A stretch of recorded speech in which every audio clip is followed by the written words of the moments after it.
کہ اس کام کو کرتے کرتے امت وہاں تک پہنچے جہاں حضور صلی اللہ علیہ وسلم امت کو چھوڑ کر گئے تھے، کہ مجمع کام کا بن جائے۔ کام کا بنے گا دو چیزوں سے، ایک پورا دین حقیقت کے ساتھ آ جائے، محنت کی وہ شکل زندگیوں میں قائم ہو جائے جو اللہ کی پسندیدہ ہے، تو مجمع کام کا بن جائے گا۔ اس لیے فرمایا کہ میں وہ چاہتا ہوں، اور آپ کے زمانے میں جو ماحول بنا وہ ماحول دنیا میں بن جائے۔ آج پوری دنیا کو اس وقت میں ان دو چیزوں کی ضرورت ہے۔ ایک مجمع کی ضرورت ہے جو دنیا کے سامنے حق کو پیش کر سکے، یہ اسلام ہے اور یہ مسلمان ہیں، اور دنیا کے سامنے ماحول پیش کیا جائے کہ یہ ماحول ہے، اگر اسلام کو سمجھنا ہے تو اس ماحول میں 2 ہفتہ آپ گزار لو، اسلام آپ کو، دین آپ کو سمجھ میں آ جائے گا۔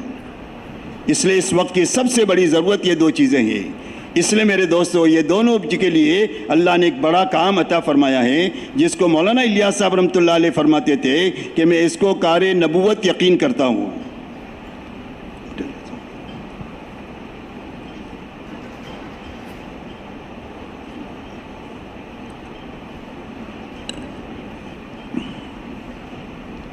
ایک مرتبہ مولانا یوسف صاحب رحمۃ اللہ علیہ سے فرمایا کہ بیٹا یوسف، یہ تو قطب بنانے کا کام ہے۔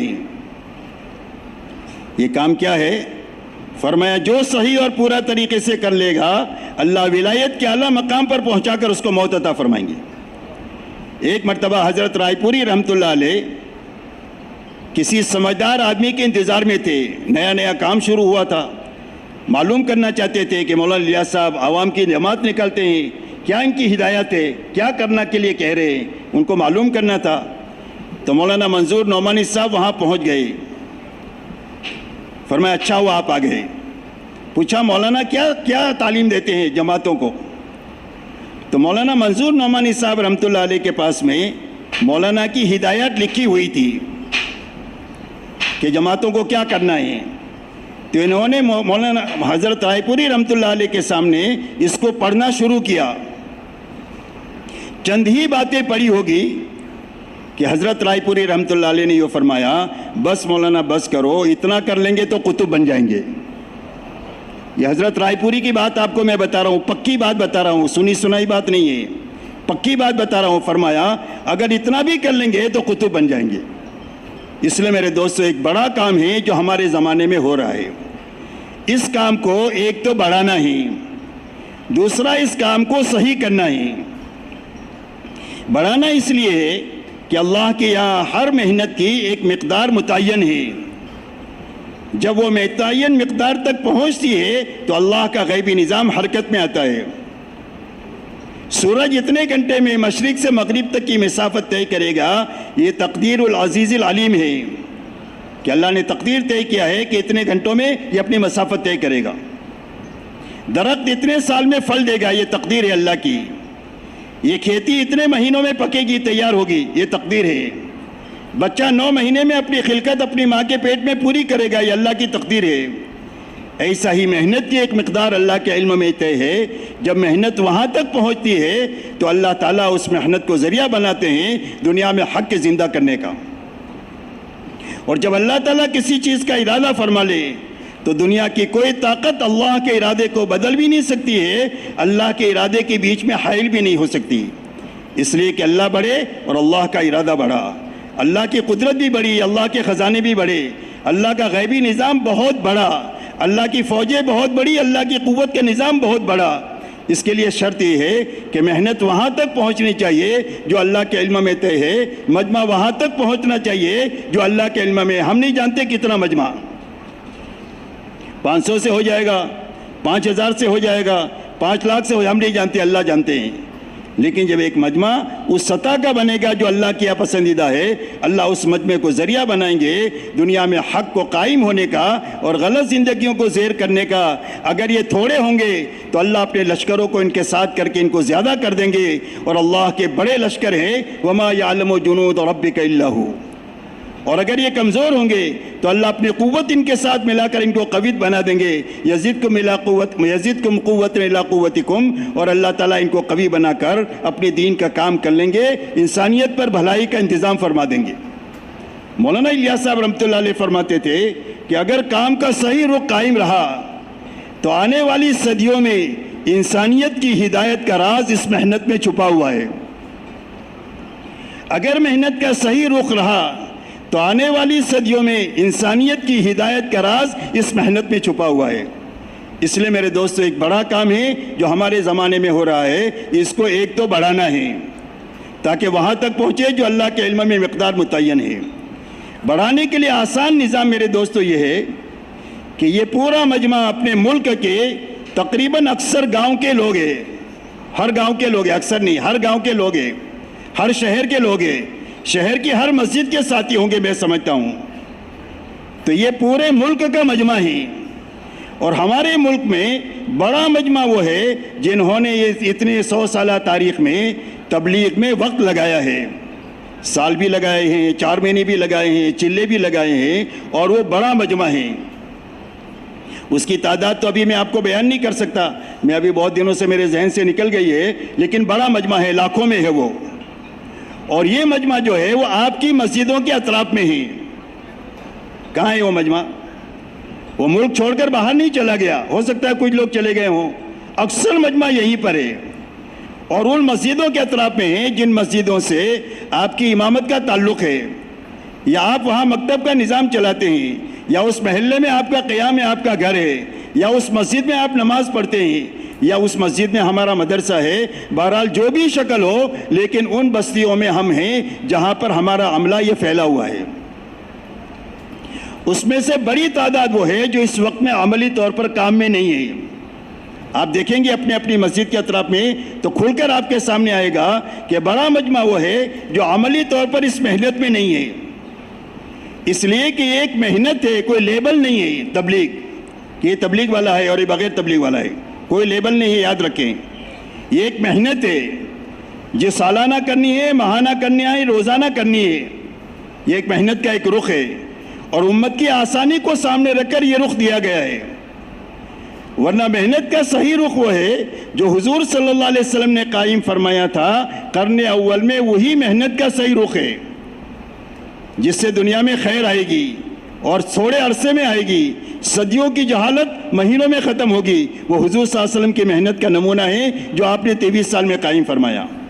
لیکن وہاں تک پہنچنے کے لیے ایک محنت کی ایک آسان شکل امت کے بس کی ہے، وہ دی گئی ہے کہ اگر روز کا 10% کر لیں، مہینے کا 10% کر لیں، سال کا 10% کر لیں، ایک مرتبہ سال 4 مہینہ اچھا لگا کر اپنی زندگی کا رخ صحیح کر لیں، اپنا فکر صحیح کر لیں۔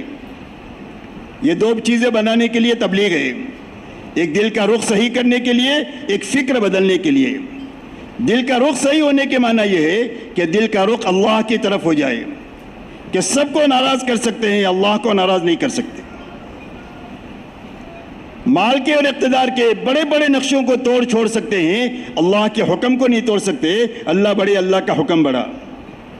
دنیا کے نقصان کو برداشت کر سکتے ہیں، آخرت کا نقصان برداشت نہیں کر سکتے ہیں۔ یہ معنی ہے دل کا رخ صحیح ہونے کی۔ یہ طاقت پیدا کرنے کے لیے تبلیغ میں ایک مرتبہ 4 مہینہ ہے کہ ایسا اچھا 4 مہینہ لگائے کہ دل کا رخ صحیح ہو جائے، دوسرا فکر صحیح ہو جائے کہ دنیا میں اس لیے جئیں گے کہ اللہ کا کلمہ دنیا میں بلند ہو جائے، بے ایمانی کا کلمہ دنیا میں نیچے ہو جائے، انسانیت ہدایت پر آ جائے، جہنم سے بچ جائے۔ اس فکر کو کے ساتھ دنیا میں جئیں گے۔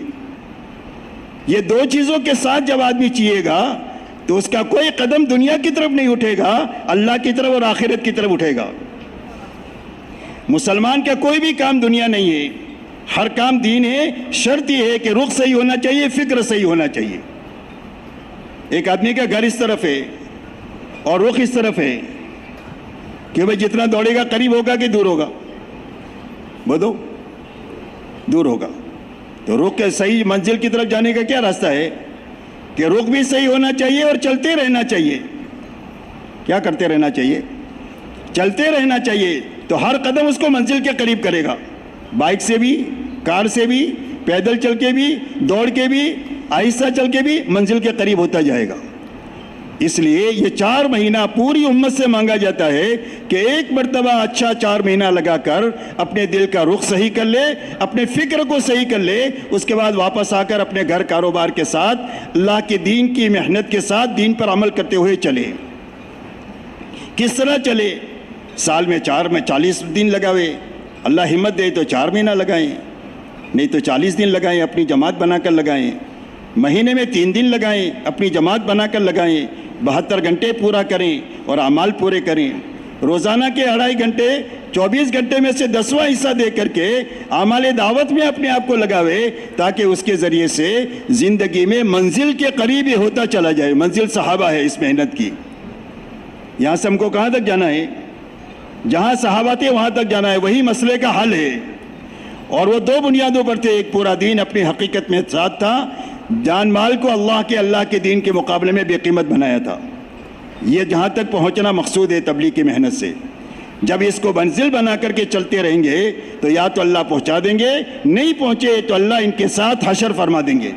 اللہ کی یہی سنت ہے۔ ایک آدمی نے حفظ شروع کیا، حافظ بننے سے پہلے مر گیا تو اللہ اس کو حافظ اٹھائیں گے۔ ایک آدمی ڈھاکہ ایئرپورٹ احرام کی حالت میں مر گیا، حج میں پہنچ نہیں سکا، اللہ اس کو حاجی اٹھائیں گے۔ صحابہ کو منزل بنا کر چلتے رہیں گے صحیح رخ کے ساتھ میں، تو اللہ تعالیٰ یا تو پہنچا دیں گے، نہیں پہنچے تو اللہ ان کے ساتھ حشر فرما دیں گے۔ اس لیے میرے دوستو، یہ پہلی بنیاد ہے اس محنت کی کہ اس کے ذریعے سے یہ 2 چیزیں حاصل ہو اور زندگی بھر کرتا رہے۔ مسئلہ چلے 4 مہینے کا ہے ہی نہیں ہے، اس لیے کہ ہمارا اللہ کے ساتھ جو سودا ہے وہ زندگی کا سودا ہے۔ کس کا سودا ہے؟ زندگی کا۔ تو زندگی بھر آدمی پھر نہیں سکتا تبلیغ میں، ہمیشہ بستر اٹھا کے پھرتا رہے گا، یہ نہیں ہو سکتا ہے۔ بہت سارے تقاضے اللہ ہی کے دیے ہوئے ہیں، ماں باپ کی ذمہ داری ہے، بیوی بچوں کی ذمہ داری ہے، بھائی بہنوں کی ذمہ داری ہے، ان کا خرچے کا کفالت کا انتظام کرنا، یہ ساری ذمہ داری اللہ کی دی ہوئی ہے۔ تو پوری زندگی پھر نہیں سکتا، یہ تو پھرے گا، واپس آئے گا تو اپنے گھر کاروبار کے ساتھ یہ اللہ کے دین کا کام کرے گا۔ تو زندگی بھر کرتے رہنے کے راستے سے یہ دونوں کرتے رہنے کی وجہ سے وہاں تک اللہ پہنچا دیں گے جہاں پر صحابہ تھے۔ پورا دین حقیقت کے ساتھ زندہ ہو جائے، محنت کی وہ شکل زندگی میں زندہ ہو جائے جو اللہ کے یہاں پسندیدہ ہے، جس کے راستے سے دنیا میں ماحول بننا شروع ہو جائے۔ جب یہ 2 چیزیں وجود میں آئے گی تو پوری امت کے لیے دین پر چلنا آسان ہو جائے گی۔ اس لیے میرے دوستو، ایک محنت ہے جو زندگی پر کرنے کی ہے۔ آپ حضرات جن جن علاقوں سے اور جن جن مسجدوں کے اطراف سے آئے ہیں، وہاں پر جتنا ہمارا مجمع ہے، لیکن اس کا سالانہ ماہانہ یومیہ وقت میں لگنا نہیں ہوتا۔ تو آپ یہ بتائیں، ایک آدمی جو بنے گا وہ کس راستے سے بنے گا؟ ترقی کرے گا کس راستے سے کرے گا؟ بچے گا کس راستے سے بچے گا؟ اس کو آپ غور کریں گے تو ایک ہی راستہ ہے، دوسرا کوئی راستہ نہیں ہے۔ صحیح محنت ہی سے آدمی بنتا ہے، صحیح محنت ہی سے باقی رہتا ہے، صحیح محنت ہی سے ترقی کرتا ہے، دوسری کوئی گولی نہیں ہے۔ دوسری کوئی گولی نہ بننے کی ہے، نہ بچنے کی ہے، اور نہ ترقی ہے۔ بننے کے لیے بھی صحیح محنت ہے، باقی رہنے کے لیے بھی صحیح محنت ہے، اور ترقی کرنے کے لیے بھی صحیح محنت ہے۔ اس لیے آپ حضرات کو ایک فکر یہاں سے لے کر جانا ہے کہ ہماری مسجد کے اطراف میں جتنا عملہ وقت لگایا ہوا ہے، جن کا سال 4 مہینہ چلہ لگا ہوا ہے، وہ کم سے کم ان کا سال کا چلہ لگے۔ جماعت لے کر کے چلنے والے ساتھی ہیں تو ان کے ساتھ جماعت بنائیں، تھوڑا سا چلا کر کے، اس لیے کہ اگر چل نہیں رہے ہوں گے تو جماعت کا وقت صحیح نہیں گزار سکتے۔ تو اس لیے تھوڑا سا کام میں چلا کر کے ان کے ساتھ جماعتیں بنائیں۔ جو معاون بن سکتے ہیں ان کو معاون بنائیں، جو ساتھی بن سکتے ہیں ان کو ساتھی بنائیں، لیکن آپ یہ فکر لے کر کے جائیں کہ ہمارا 100% وقت لگایا ہوا عملہ کام پر لگے رہنا چاہیے، اور نیا مجمع کام میں آتے رہنا چاہیے۔ یہی مجمع کے بننے کی اور ماحول کے بننے کی واحد شکل ہے۔ مجمع جو بنے گا اور ماحول جو بنے گا، آنے والے مجمع کے لگے رہنے سے اور نئے لوگوں کے آتے رہنے سے بنے گا۔ حضور صلی اللہ علیہ وسلم کے زمانے میں 23 سال میں جو کام پورا ہوا ہے، اس کی وجہ یہ ہے کہ آپ کی محنت سے جو آیا وہ کام میں جمع رہا، آگے بڑھتا رہا، نئے لوگ کام میں آتے رہے، 23 سال میں کام پورا ہو گیا۔ یہ اسلام ہے، یہ مسلمان ہے۔ بات سمجھ میں آ رہی بھائی؟ اس لیے آپ کو ایک فکر تو یہ لینا ہے کہ بھائی لے کر لے رہے سارے فکر اس کو۔ اب اگر آپ غور کرو گے تو مسجد کے اطراف میں 25, 50, 60 آدمی ہی ہے، عمومی مجمع بھی ہے اور اس میں 50, 60 بھی ہے۔ تو 50, 60 کو اپنی فکروں میں لینا ہے، اپنی محنت پہ لینا ہے، دعا میں لینا ہے۔ ابھی وہ مجمع تو فکروں سے نکل گیا، تو محنت سے نکل گیا، اور جو محنت سے نکل گیا تو دعا سے بھی نکل گیا۔ اس لیے سب سے پہلے اپنی فکر میں لینا ہے کہ بھی جتنا مجمع ہمارا وقت لگایا ہوا ہے ان کا سالانہ ماہانہ یومیہ محنت میں شرکت ہو جائے، اس کے لیے میں اپنی بس کی طاقت لگاؤں گا اور دعا کی طاقت لگاؤں گا کہ بھئی اس کے لیے سارا مجمع تیار ہے۔ اللہ قبول فرمائے، آسان فرمائے۔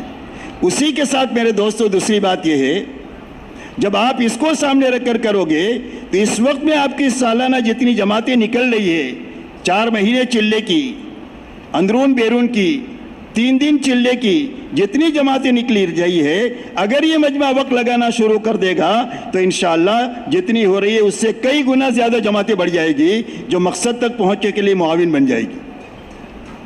اس لیے ایک فکر تو آپ کو یہ لینا ہے۔ دوسرا میرے محترم دوستو فکر یہ لینا ہے کہ جتنا کام اس وقت میں ہو رہا ہے ہماری مسجد سے لے کر عالم میں جانے کے لیے جماعتوں کا، وہ سارا کام صحیح ہونا چاہیے اور پورا ہونا چاہیے۔ مسجد میں ہمارا کام جو ہو رہا ہے مسجد وار جماعت کی شکل میں، تو اس کی جو ترتیب ہے وہ ترتیب صحیح ہو جانی چاہیے اور پوری ہونی چاہیے۔ پوری ہونے کے معنی یہ ہے کہ مشورہ صحیح ہو، پورا ہو۔ مشورے کے صحیح ہونے کے معنی کیا ہے؟ مشورے کے صحیح ہونے کے معنی یہ ہے کہ مشورے کے جتنے امور ہیں ان کی کارگزاری اچھی طریقے سے آ جائے، جس میں بیٹھنے والوں کو کام کا حوصلہ ملے۔ کام کا حوصلہ کب ملے گا؟ جب کام کی کارگزاری آئے گی تو حوصلہ ملے گا۔ اگر ہر جماعت یہ سنائے گی گئے تھے ملا نہیں، گئے تھے ملا نہیں، گئے تھے ملا نہیں، تو کہ وہ کام کا حوصلہ بنے گا کہ ختم ہو جائے گا؟ بولو، کہ وہ کارگزاری ایسی آئے کہ ہر آدمی یہ کہے، ہر جماعت کہ گئے تھے ملا نہیں، آج نہیں جا سکے کل کریں گے، تو اس سے کام کا حوصلہ بنے گا کہ کم ہوگا؟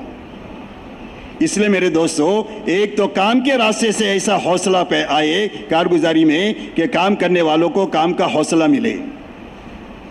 دوسری بات میرے دوستو یہ ہے کہ مشورے میں ہماری محنت کے کچھ امور وقتی ہے، کچھ دائمی ہے۔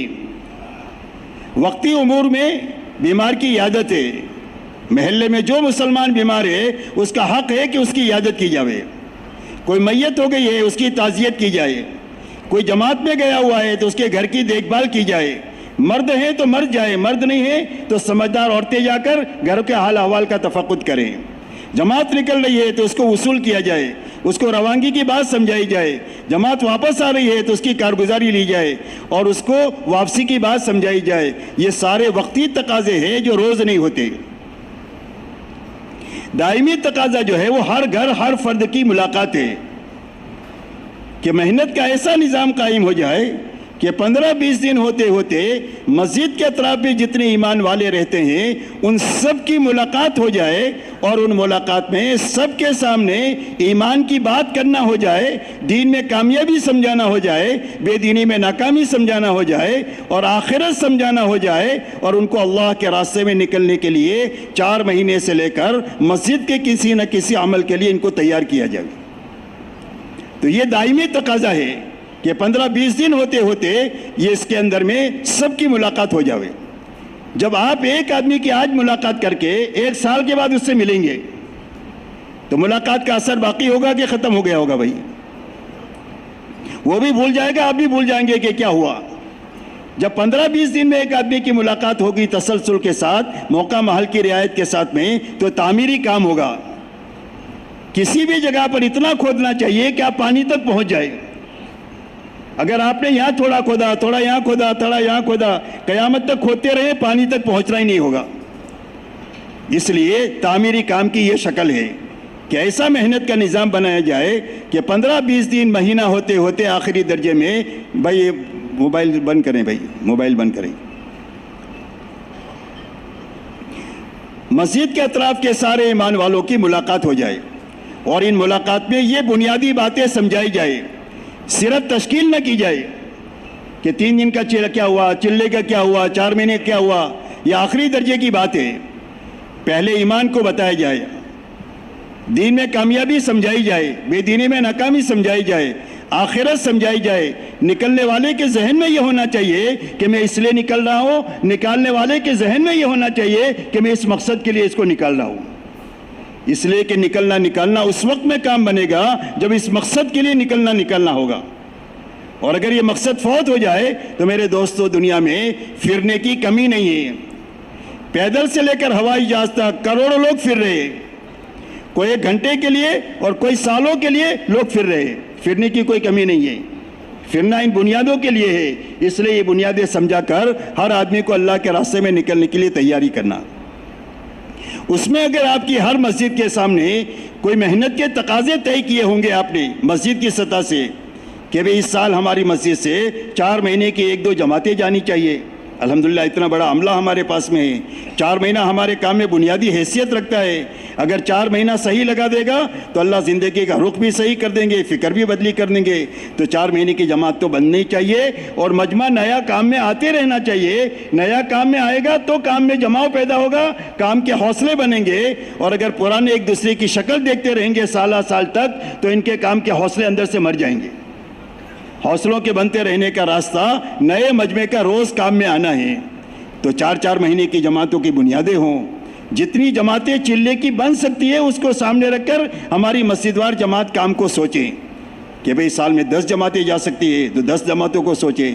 5 جماعتیں جا سکتی ہے جماعت لے کر چلنے والے ہیں تو 5 جماعتوں کو سوچیں. مہینے اس کے طے کریں. 3 دن کے لیے ہفتے طے کریں کہ بھئی اس ہفتے میں اتنی ساتھی جائیں گے, اتنی جماعتیں جائیں گی, دوسرے ہفتے میں اتنے جائیں گے. 100% ایمان والوں کو دین کی ضرورت ہے. جس کو دین کی ضرورت ہے اس کو دین کی محنت کی ضرورت ہے. تبلیغی جماعت کوئی گروپ نہیں ہے اور کوئی پارٹی نہیں ہے. یہ ایک محنت ہے جو پوری امت کو کرنی ہے. اس لیے کہ امت دین کے لیے ضروری ہے سب کے لیے, اور محنت بھی سب کے لیے ضروری ہے. دنیا کا کوئی کام بغیر محنت کے نہیں ہوتا, ایسا دین کا کام بھی بغیر محنت کے نہیں ہوتا. اس لیے میرے دوستو اپنی مسجدوں میں کام کے تقاضے پیدا کیے جائے استعداد کو سامنے رکھ کر, اور اس کے بعد اس کو پورا کرنے کے لیے محنت کے راستے سے اس کی تکمیل کی جائے. جب آپ نے مسجد میں کام کو سوچا ہوگا تو اب آپ کی جماعتیں جو ملاقاتوں میں جائے گی, ہفتہ واری گشت میں آپ جو بات کریں گے, یا آپ 3 دن میں نئے لوگوں کو لے کر کے جائیں گے, یا مستورات میں جب آپ 2 مہینے میں بیان کریں گے, اس میں وہ باتیں قوت کے ساتھ آنا شروع ہوگی کہ بھئی ہماری مسجد میں فلانے مہینے میں 4 مہینے کی جماعت جا رہی ہے, اس کے لیے کون کون تیار ہے.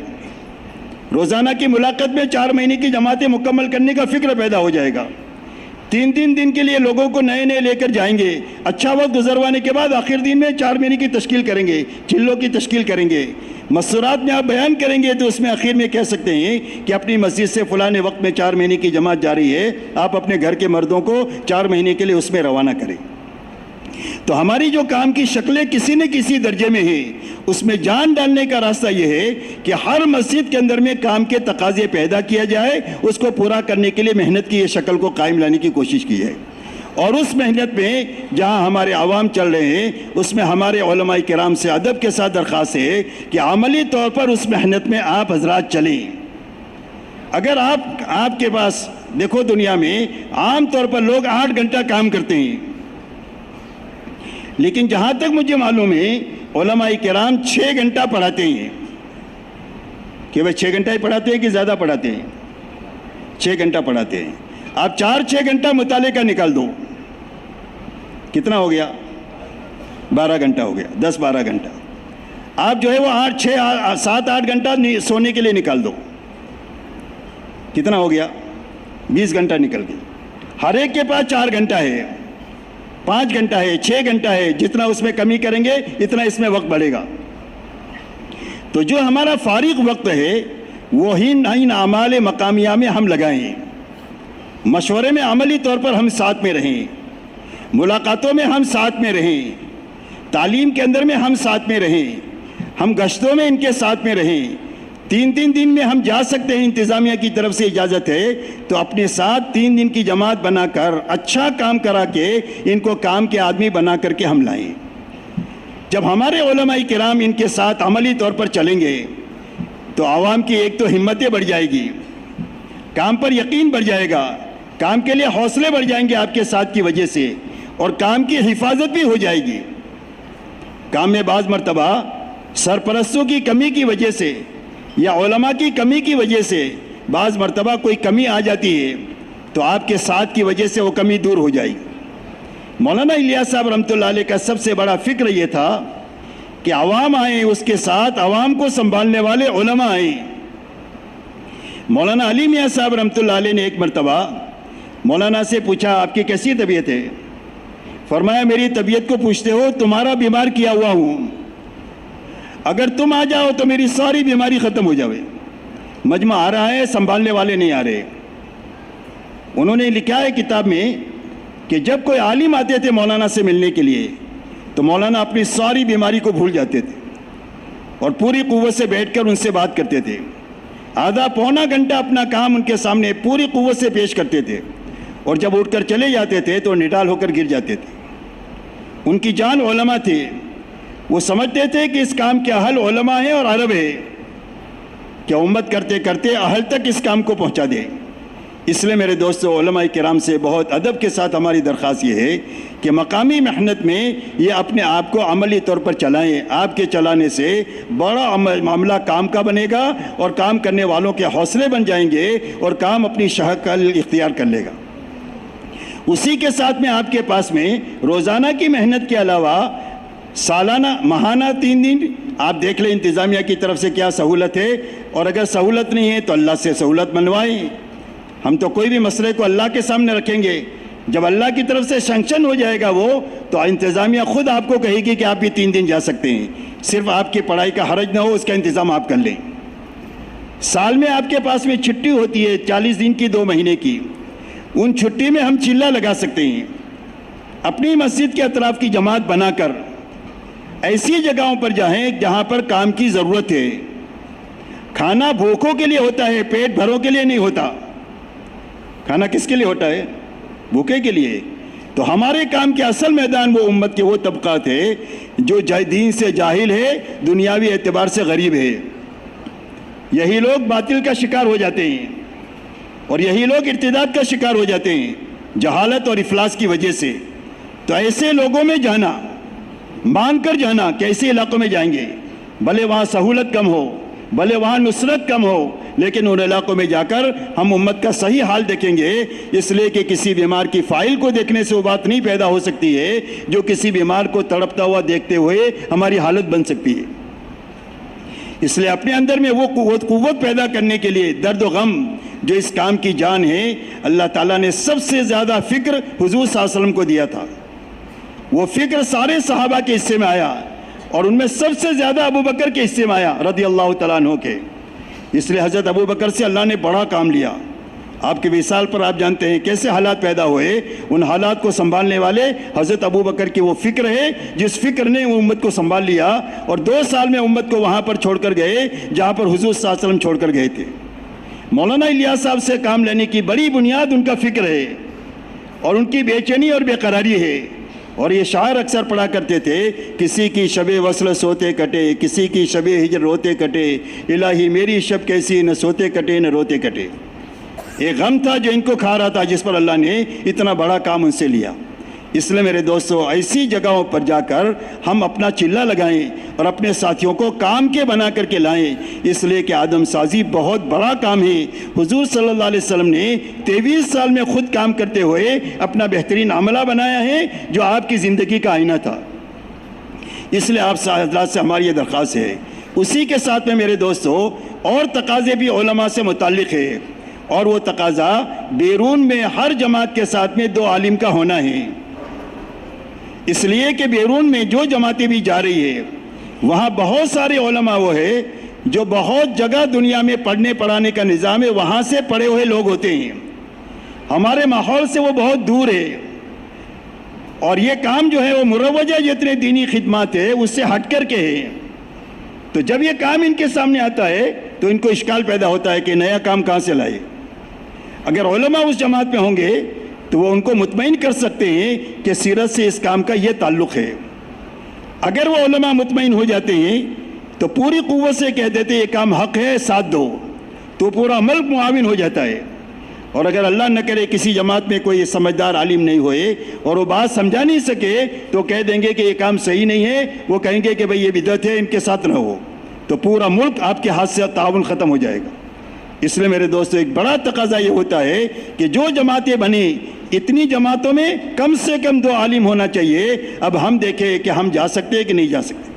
نہیں جا سکتے تو اللہ کے سامنے پیش کریں کہ اللہ یہ تقاضا آیا ہے, اگر میرے لیے بہتر ہے میری آخرت بنانے کے لیے اور میرے لیے آسانی پیدا ہو سکتی ہے, آپ آسانی پیدا فرما دے, یا اس جماعت کی تکمیل کا کوئی انتظام آپ کر دے تاکہ میرا اس میں حصہ ہو جائے, تاکہ محنت میں ہاتھ بٹانے کے راستے سے, دعا کے راستے سے اور ترتیب میں ہاتھ بٹانے کے راستے سے. اس لیے میرے دوستو یہ تقاضے متعلق ہے علماء سے. بیرون کی جماعتوں میں 4 مہینے کی جماعتوں کے, چلے کی جماعتیں اپنے یہاں سے بنانے کی, چھٹیوں میں 3 دن کی جماعتوں کو بنانے کے اعتبار سے روزانہ کی محنت میں مشورہ ہے, تعلیم ہے, اسی کے ساتھ روزانہ کی محنت میں ہر گھر ہر فرد تک جانا ہے. جب عوام کے ساتھ علماء جائیں گے تو آپ کے جانے سے وہ نفع ہوگا جو عوام کے جانے سے زیادہ نفع ہوگا. لوگ کہیں گے کہ میرے بچے کے استاد آ گئے, ہمارے مسجد کے امام صاحب آ گئے, اب کیا چیز رہ گئی, اتمام حجت ہو گیا, اب تو مجھے جانا ہی چاہیے. آپ کی 2-3 دن کی ملاقات سے وہ آپ کے پاس آنے والا بن جائے گا. اتنا بڑا کام میرے دوستو ہو سکتا ہے. اس لیے آپ سے ہماری درخواست بیرونی نقل و حرکت میں چلنے کے لیے بھی ہے اور مقامی طور پر بھی اپنا فارغ وقت دینے کی ہے, جس کا میں نے بتایا کہ آپ کا 20 گھنٹہ زیادہ سے زیادہ آرام میں, پڑھنے میں, مطالعے میں لگ سکتا ہے. باقی وقت آپ اس میں لگا سکتے ہیں آنے والی جماعتوں کی نصرت بھی کرنا اور اسی کے ساتھ میں مقامی کام میں بھی ہاتھ بٹانا. کہ بھئی اس کے لیے سب لوگ تیار ہیں؟ اللہ تعالیٰ آسان فرمائے, قبول فرمائے.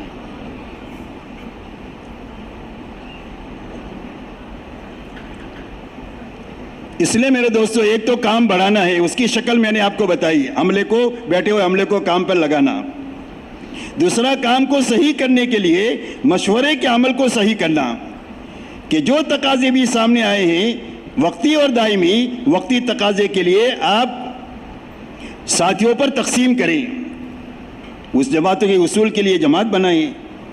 کسی آدمی جماعت میں جانے والے کے گھر پر اس کے تفقد احوال کے لیے سمجھدار ساتھیوں کو طے کریں. کوئی بیمار ہے اس کی عیادت کے لیے ساتھی طے کرے. سارے ساتھیوں کو کام ملنا چاہیے. جب سارے ساتھی کام کریں گے تو کام کے بنیں گے, اور کام 1-2 آدمی کے ہاتھ میں رہے گا تو کام بانجھ ہو جائے گا. کام مر گیا آدمی تو کیا ہوا, کام رک گیا. نقل مکانی کر دیا تو کام رک گیا, معذور ہو گیا تو کام رک گیا. تو کام رکنا نہیں چاہیے, وہ اسی وقت میں چلتا رہے گا جب کام ایک مجمع کے ہاتھ میں ہو, اور مجمع کام کا اس وقت بنے گا جب سارے کام سارے ساتھی کریں گے. وقتی جو تقاضا, دائمی جو تقاضا ہے وہ ہر گھر ہر فرد سے ملنا ہی. اس کا نظام آپ کو یہ بنانا چاہیے کہ 2-2 ساتھیوں کی جماعت بنا دیں. ایک اچھا بات کرنے والا ہو, ایک سمجھدار ہو جو بات کو سمجھ سکے یا سیکھ سکے, اس کو اس کے ساتھ میں نئے آدمی کو طے کر دیں. گھروں کو تقسیم کر دیں آپ. مسجد کے اطراف میں 500 گھر ہیں, آپ کے پاس میں 10 ساتھی ہیں, 2-2 ساتھیوں کی آپ نے جماعت بنا دیا تو کتنی جماعت بن گئی بھائی؟ 5 جماعتیں بن گئی. اگر 500 جماعتوں کو اگر آپ 5 جماعتوں پر تقسیم کریں گے تو ایک جماعت کے حصے میں کتنے آئیں گے؟ 100 گھر آئیں گے. تو اس طریقے سے گھروں کو بھی تقسیم کریں, جماعت کو بھی تقسیم کریں. اگر آپ تقسیم کریں گے تو روز آپ کو جماعت بنانے کی محنت نہیں کرنی پڑے گی. جماعت تو بنی بنائی ہے اور ہر جماعت کو کام بھی معلوم ہے. کل کی کارگزاری جو وقتی تقاضے تھے اس کی ہو گئی, روزانہ کے کام سب کو معلوم ہے, وہ اپنی جماعت میں اپنا کام شروع کر دیں گے. اس کے لیے اس طریقے سے آپ کام کو مرتب کریں, اور مرتب کر کے ملاقاتوں کا نظام ایسا بنائیں کہ 1 مہینہ ہوتے ہوتے 100% گھروں کی ملاقات کا نظام ہو جاوے. جو آدمی کام کے دنوں میں نہیں مل سکتے ہیں تو چھٹی کے دنوں میں تھوڑا وقت بڑھا کر کے ان کی ملاقاتیں کی جاوے. 6 دن میں جتنا کام کرنا چاہیے تھا اس میں 10-20 گھر رہ گئے, تو آپ اتوار کے دن چھٹی ہے یا جمعہ کے دن چھٹی ہے اس وقت میں اس کو کور کریں 1-2 گھنٹہ بڑھا کر کے, تاکہ روز کا کام روز ہوتا رہے. آج اپنا اردو قاعدے میں پڑھیں نا, آج کا کام کل پر مت ڈال. تو روز کا کام روز کرنا, یا کم از کم ہفتہ ہوتے ہوتے اپنے کام کی تکمیل کر لینا. تو اس طریقے سے یہ کام سارے قابو میں آ جائے. وقتی اور دائمی تقاضے یہ اسی وقت میں ہوگا جب ہم روزانہ وقت فارغ کریں گے. کہ بھائی بیٹھ کر مشورے میں باتیں کرنے سے ہو جائیں گے تقاضے پورے؟ کہ بھائی باتیں کرنے سے ہو جائیں گے؟ بغیر وقت فارغ کرے مشورے میں باتیں کرنا ایسا ہے جیسا ورزش کی سائیکل چلانا. ایک سائیکل تو روڈ پر ہوتی ہے جس پر بیٹھ کر آدمی کام پر جاتا ہے, اور ایک گھر میں ورزش کی ہوتی ہے. آپ کے گھر میں ہے, کسی کے گھر میں, سکھی لوگوں کے گھر میں ہوتی ہے. جن کو چلنا نہیں ہوتا ہے اس کو سکھی کہتے ہیں. تو بیچارے وہ گھر میں چلنے کے لیے وہ سائیکل رکھتے ہیں, وہ بیٹھ کر چلاتے ہیں. میٹر بتاتا ہے کہ 100 کلومیٹر آگے ڈھاکہ سے تو نکل گیا, اور وہ سائیکل 1 انچ اپنی جگہ سے ہلی نہیں. سمجھ رہے بات کو میری؟ مثال آپ کے لیے نہیں لگتی ہے میرے خیال سے, کہ وہ سمجھ میں آئی بات. ورزش کی سائیکل جگہ سے ہلی ہی نہیں. ایسا روز بیٹھ کر باتیں کرتے رہیں گے, وقت فارغ نہیں کریں گے تو کام اپنی جگہ سے 1 انچ بھی آگے ہلے گا نہیں. کام بڑھنے کی شکل یہ ہے کہ روزانہ ہمارے ساتھی وقت فارغ کریں اور یہ محنت کا نظام قائم کریں. ایک ایک ایمان والے کو اللہ سمجھائیں, آخرت سمجھائیں, دین میں کامیابی بے دینی میں ناکامی سمجھائیں, اور ان کو 4 مہینے سے لے کر مسجد کے کسی نہ کسی عمل کے لیے ان کو تیار کریں. تو ایک تو محنت کا یہ نظام صحیح کرنا ہے, جس میں مشورہ صحیح ہو جائے, روزانہ کی تعلیم کا نظام صحیح ہو جائے کہ 100% مسلمان جو مسجد میں آتے ہیں وہ تعلیم میں بیٹھے ہیں. اس کی محنت بھی کرنا, دعا بھی کرنا. اس لیے کہ تعلیم تبلیغ والوں کی نہیں ہے, تبلیغ والے کوئی چیز نہیں ہے, یہ پوری امت کی تعلیم ہے. جو مسجد میں مسلمان آئے وہ تعلیم میں بیٹھے, اس کے اندر کا بگاڑ جو ختم ہوگا وہ تعلیم کی برکت سے ختم ہوگا. اس کے اندر میں سدھار آئے گا وہ تعلیم کی برکت سے آئے گا. اس کے لیے تعلیم میں یہ وقت کی بھی رعایت ہو, پڑھنے کا بھی انداز ایسا اچھا ہو کہ ہر آدمی بیٹھنے والا اسے استفادہ کر کے جائے. اپنے گھر کی تعلیم کو بہت قوت دینا, اس لیے کہ جو بگاڑ اس وقت میں دنیا میں آ رہا ہے اس سے ہماری اور ہمارے نسلوں کی حفاظت کا کوئی راستہ نہیں ہے گھر کا ماحول بنائے بغیر. اور گھر کا ماحول بننے کا بہت بڑا ذریعہ گھر کی تعلیم ہے محبت کے ساتھ چالو کرنا. کہ محبت کے ساتھ گھر کی تعلیم شروع کر دیں گے تو 2 مہینہ 3 مہینہ ہوتے ہوتے گھر کا ماحول بدلنا شروع ہو جائے گا اور ماحول بننا شروع ہو جائے گا. سارا بگاڑ ختم ہو جائے گا, سارا سدھار اندر میں آ جائے گا تعلیم کی برکت سے. حضرت جی رحمۃ اللہ علیہ فرماتے تھے کہ گھروں میں جتنے بے دینی کے سوراخ ہیں وہ سارے سوراخ تعلیم کی برکت سے بند ہو جائیں گے. اسی لیے فضائل کے اعمال ہے, فضائل صدقات سے مسیح کی تعلیم کرنا, اپنے گھروں کی تعلیم بھی کرنا, روزانہ 2.5 گھنٹے کے ذریعے سے وقتی اور دائمی تقاضوں کو پورا کرنے کا ایسا نظام بنانا کہ کوئی بھی کام جمع نہیں ہونا چاہیے, روز کا کام روز ہو جانا چاہیے. اسی کے ساتھ ہفتہ واری گشت کے ذریعے سے 100% نماز کی فضا بنانا. دعوت عبادت کو زندہ کرنے کے لیے ہوتی ہے, دعوت کے لیے نہیں ہوتی. دعوت عبادت کو زندہ کرنے کے لیے ہوتی ہے, اذان نماز کے لیے ہے. ایسا ہی ہمارا گشت اس کے لیے ہے کہ ایسے اچھے انداز میں 100% گھروں سے ملنا ہو جائے کہ راستے سے 100% نماز کی فضا بنے. ہر مسلمان مسجد میں آ کر کے نماز پڑھے, ہر بہن اپنے گھر میں اپنے گھر کی مسجد میں نماز پڑھے. 7 سال کے بچے بچی سے لے کر سارے نمازی ہونا چاہیے, گھر میں کوئی بھی بے نمازی نہیں ہونا چاہیے. یہ فضا گشتوں کے ذریعے سے بنانی ہے. دوسرے گشت کے ذریعے سے ہر اس محلے میں جہاں پر مسجد نہیں ہے یا مسجد ہے لیکن کام کرنے کی کسی بدگمانی کی وجہ سے اجازت نہیں ہے, کسی گھر پر, کسی آفس میں, کسی جھاڑ کے نیچے دوسرے گشت کے ذریعے سے وہاں کے لوگوں کو 3 دن اپنے ساتھ لے کر جانا اور 3 دن اپنے ساتھ لے کر جا کر کے ان کو کام کا بنا کر کے لے کر آنا. یہی 2-3 مہینے کے بعد مقامی کام کرنے والے بن جائیں گے. ایسے دوسرے گشت کے ذریعے سے ہر محلے میں مسجد وار جماعتیں بنانا. 3 دن کے ذریعے سے وقت پورا کرنا, اعمال پورے کرنا. 3 دن میں 72 گھنٹے ایک تو پورے کرنا. دوسرا, ہر جانے والی جماعت کو پورا کام سمجھا کر بھیجنا. ماشاءاللہ ہر مسجد کے ساتھی ہے, اگر یہ ساتھی فکر لے لے تو 2 مہینہ ہوتے ہوتے کام کا وہ رخ جو پسندیدہ اور مطلوب پسند رخ ہے وہ قائم ہو سکتا ہے, اور جو بھی کمزوری کسی وجہ سے پیدا ہوئی ہے وہ کمزوری 2 مہینہ ہوتے ہوتے ختم ہو سکتی ہے. اس کے لیے سمجھائش کا نظام قابو میں لانا کہ ایک تو 72 گھنٹے پورے لگائیں, اس کے لیے جماعت کے نکلنے کا وقت صحیح کرنا. جماعت کے نکلنے کا وقت صحیح کرنے کے معنی یہ ہے کہ ایسا وقت آپ طے کریں کہ جس میں آپ سمجھائش قابو میں لا سکیں. آپ جمعہ کے دن نکلتے ہیں, جمعہ سنیچر اتوار, جمعہ کے 10, 11, 12 بجے آپ نکلیں گے تو کیوں بھائی سمجھانے والے کے پاس وقت ہے, جانے والی جماعت کے پاس وقت ہے سمجھنے کے لیے. نہ سمجھانے والے کے پاس وقت ہے نہ سمجھنے والے کے پاس وقت ہے. تو نکلنے کا وقت آپ صحیح کر دیں گے تو یہ چیز قابو میں آ جائے گی۔ اس کے لیے آسان شکل یہ ہے کہ جمعہ سنیچر اتوار نکلتے ہیں، آپ رات کو ضروریات سے فارغ ہو کر نہا دھو کر سامان کے ساتھ مسجد میں آ جائے، اعتکاف کی نیت سے رہے اور رات کو اٹھ کر اللہ سے تہجد پڑھے۔ فجر کے بعد میں سنانے والے کے پاس بھی ٹائم ہے، سننے والوں کے پاس بھی ٹائم ہے، پوری اچھی طریقے سے کام سمجھایا جاوے۔ کام سمجھانے کے معنی یہ ہے کہ جتنے اس محنت میں اعمال ہے وہ پورے اعمال سمجھائے جائے، انفرادی بھی اجتماعی بھی، جس میں سمجھانے کی بات یہ ہے کہ 6 نمبر سمجھائے جائے کہ 6 نمبر اگر ہماری زندگی میں آ جائیں گے تو دین بھی آ جائے گا، دین کی محنت کی صحیح شکل بھی آ جائے گی اگر حقیقت کے ساتھ آ جائے۔ اتنے جامع صفات ہے، 6 صفت 6 سمندر ہے، پورا دین نہیں ہے لیکن پورے دین پر آنے کی طاقت اللہ نے 6 نمبر میں رکھی ہے۔ امت میں جتنے اختلافات ہیں اس کے ختم کرنے کی طاقت 6 نمبر میں ہے۔ 6 نمبر کام کرنے والوں میں آ جائے، امت میں آ جائے تو سارے اختلافات ختم ہو کر امت ایک اور نیک بن جائے گی۔ جو عمل بھی 6 نمبر کی رعایت کے ساتھ کیا جائے گا وہ عمل اللہ کے مقبول ہو جائے گا۔ اس لیے 6 صفات زندگی میں لانے کے لیے اعمال دعوت، ان کو سمجھانا، دعوت ہے، تعلیم ہے، ذکر عبادت ہے، خدمت اور اخلاق ہے کہ یہ اعمال ہے، اس میں اپنے زیادہ سے زیادہ وقت لگانا ہے۔ آپ کے 24 گھنٹے میں 8 گھنٹہ سونے کا نکال دو، 2 گھنٹہ کھانے سونے کا اور ضروریات کا نکالو، نہانے دھونے کا۔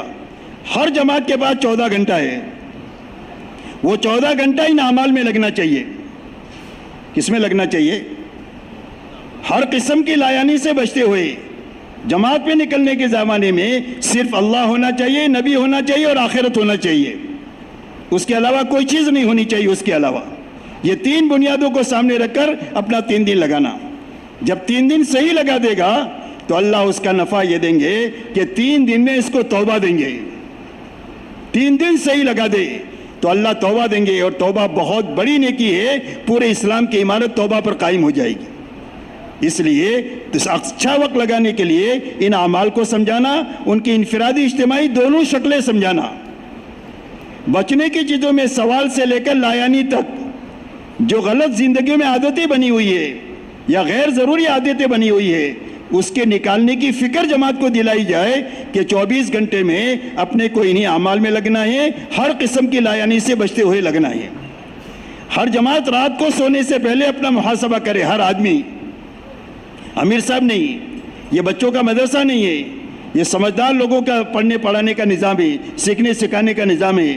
تو ہر آدمی اپنی فکر سے اپنا محاسبہ کریں کہ جتنے انفرادی اجتماعی اعمال تھے پورے ہوئے یا رہ گئے، پورے ہوئے تو شکر کرے، کمی رہ گئی ہے تو تلافی کرے، تلافی نہیں ہو سکتا ہے تو سچی پکی توبہ کرے۔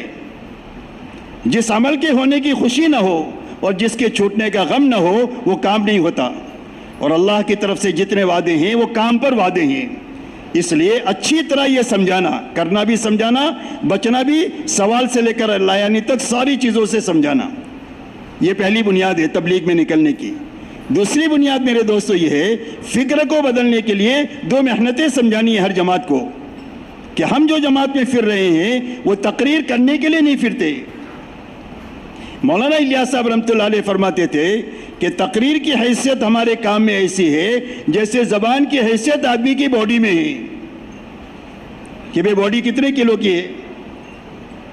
70 80 100 150 کلو کی باڈی ہوتی ہے، اور زبان کتنے کلو کی ہوتی ہے بھائی؟ 100 کلو کی، گرام کی ہوتی ہے، مجھے تو کسی نے بتایا اتنے تولہ ہوتی ہے۔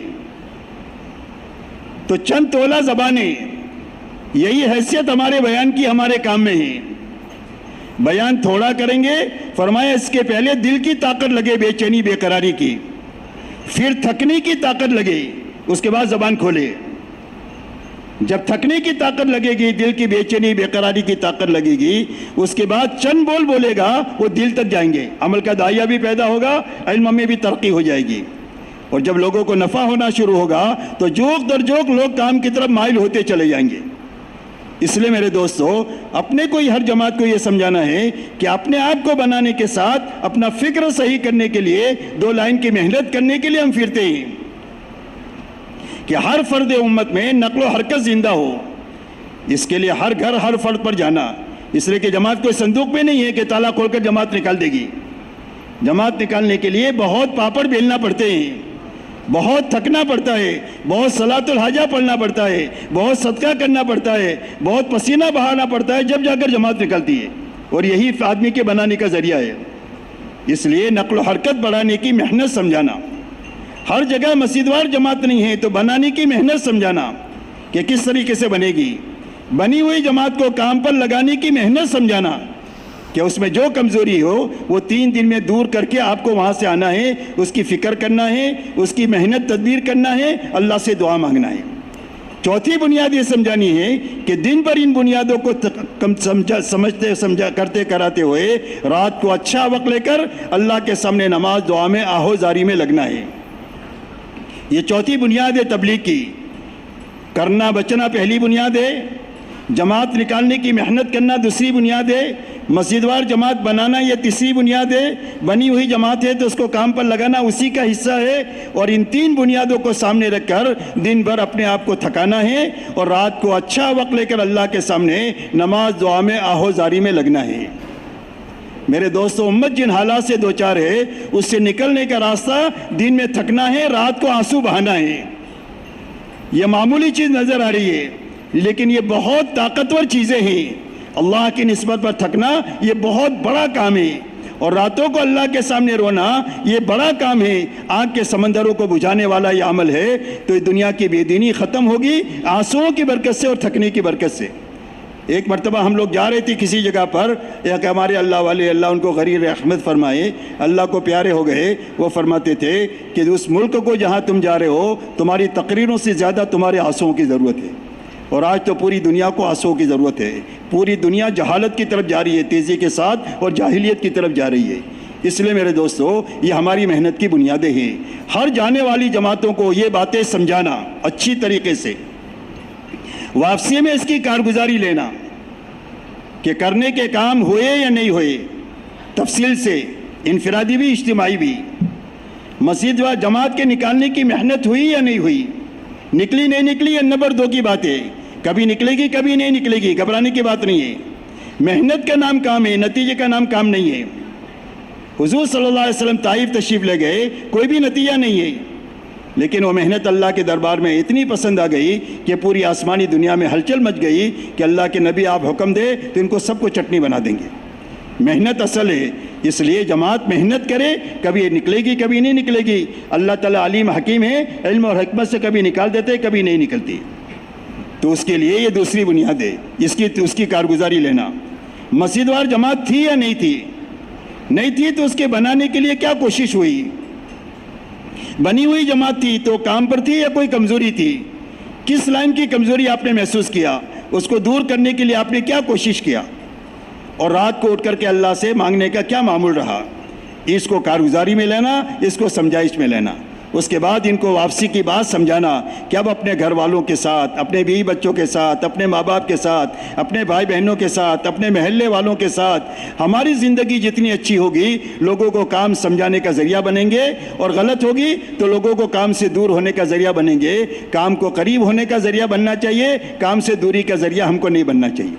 اس لیے میرے دوستو، کام جتنا ہو رہا ہے اس کو صحیح کرنا، مقامی کام کو بھی صحیح کرنا، اس کی شکل آ گئی۔ خروج کو بھی 3 دن کو صحیح کرنا، یہ صحیح آ گیا۔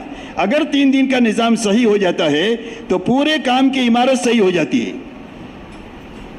سال میں 8 مہینہ 9 مہینہ 10 مہینہ آدمی 3 دن لگاتا ہے، جب 3 دن صحیح لگا دے گا اس کے بعد جب چلہ لگائے گا تو ابھی جیسا چلہ لگا ہے اس سے کئی گنا اچھا لگائے گا، اور جب ایک مجمع اس میں کا 4 مہینہ لگائے گا تو ابھی جیسا 4 مہینہ لگا رہا ہے اس سے کئی گنا اچھا لگائے گا۔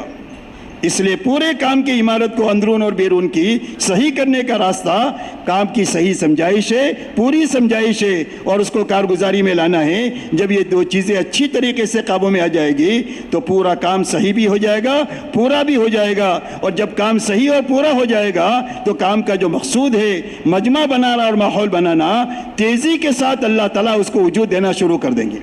کہ بھئی اس کے لیے آپ لوگ تیار ہیں؟ کون کون تیار ہے اس کے لیے؟ ماشاءاللہ، واہ بھائی واہ، واہ بھائی واہ، واہ بھائی واہ۔ ہاتھ اٹھانا نہیں، ارادہ پکا کرنا، اپنے بس کی کوشش کرنا۔ کیا کرنا؟